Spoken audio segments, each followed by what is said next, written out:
So ayan mga kahilig, ayan na yung nalinis natin. Ayan.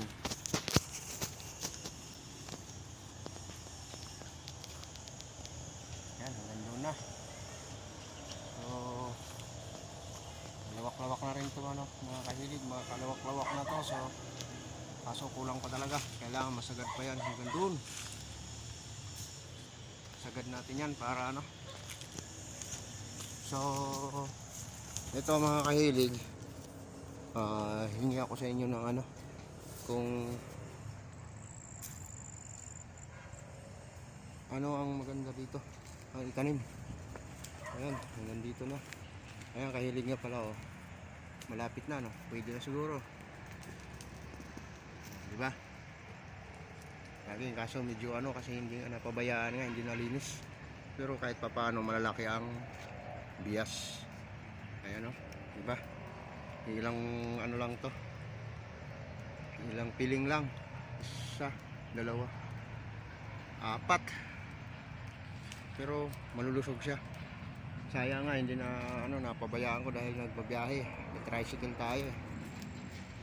So nung mga nagdaang ano kasi talagang gipitan, sagara ng biyahe, hindi mo lang oras ngayon. Kahit paano 2025 umpisa tayo. So umpisa natin hanggang doon pa yan mga kahilig, tirahin pa natin hanggang doon. So yung kabila na yon, mayroon na rin nagmamay-ari. Hindi naman siya nagmamay-ari, kumbaga may nag-ano na dyan,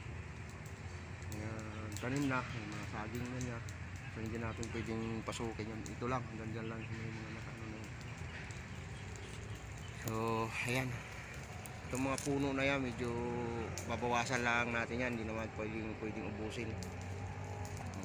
Nga pala mga kahilig, hindi sa atin ang lupa na to ano, nakikitanim lang tayo. Ayan, ganyan nakalawak ang aking nadali, hanggang doon na yan oh. Ayan mga kahilig, hanggang doon na yan, doon yan, paikot. So tataniman natin yan kung anong maisipan natin. So kung mayroon kayong suggest, pwede kayong mag-comment anong iaano natin.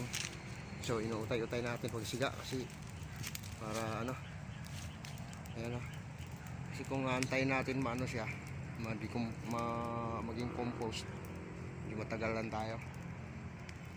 Para malinis lang tayo, mabawasan lang, kasi talaga napakasukal. So hanggang dito lang muna tayo mga kahilig ano. Antabayan na lang natin kasi titirahin ko pa nga yan dyan bago tayo mag-umpisa magtanim kung ano itatanim natin. Bali maglalagay na tayo ng punla, baka sili at kamatis lang muna, tsaka talong, okra, o kung ano man ang mauna, alin man doon, sitaw, bahala na. So mga kahilig, hanggang dito lang muna, hanggang sa muli, maraming salamat.